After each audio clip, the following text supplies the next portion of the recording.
భార్యకి సహనం ఓర్పు పెరగాలంటే భర్త ఏం చేయాలి? స్త్రీలు సహజంగానే ఓర్పు సహనం గలవారు. అందుకే స్త్రీని భూమి, ఆకాశం, సముద్రాలతో పోలుస్తారు. ఓర్పు సహనం గురించి ఉపన్యాసాలు దంచరాదు, ఆచరించి చూపాలి. ఆమె పట్ల, పిల్లల పట్ల, కుటుంబ సభ్యుల యందు, కుటుంబ విషయాల యందు ఆమె అభిప్రాయాలను సేకరించి ఆమె సలహాలు, సూచనలు పాటించాలి. కుటుంబ పనుల యందు ఆమెకు సహాయకారిగా ఉండాలి. చీటికి మాటికి ఆమెను కోపపడరాదు. ఆమె కోపపడుచున్న కన్వీనియంట్లీ డెఫ్ ప్రతి సమాధానం ఇవ్వరాదు. ఏదైనా పొరపాటు జరిగి గాజు ప్లేట్ కింద పడితే నీకు తగలలేదు కదా, పోతే పోయిందిలే అని పెంకులు ఏరి పడేయి.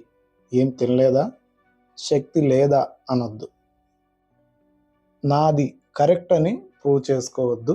నీ వల్లనే కుటుంబం నిలబడి ఉందని చెప్పండి. వారు అల్ప సంతోషులు. నీకు నీ కుటుంబానికి వారిని సేవకులను చేసుకోవాలంటే వారిని పొగడండి. వారితో కుటుంబ విషయాలనే మాట్లాడండి. జాతీయ, అంతర్జాతీయ చర్చలొద్దు.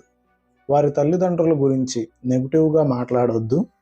మాట్లాడవలసి వచ్చినప్పుడు పాజిటివ్గా చెప్పండి. ఆమె వినేటట్లు మా అత్తామామలు మంచివారని చెబుతూ ఉండండి. అయినా వారిలో ఓర్పు సహనం రాకపోతే మెడన పడ్డ పాము కరవక తప్పదని నీవే ఓర్పు సహనం పెంచుకో.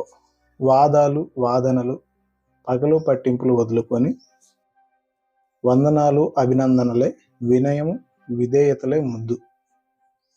ఇలా ఎన్నో మరెన్నో.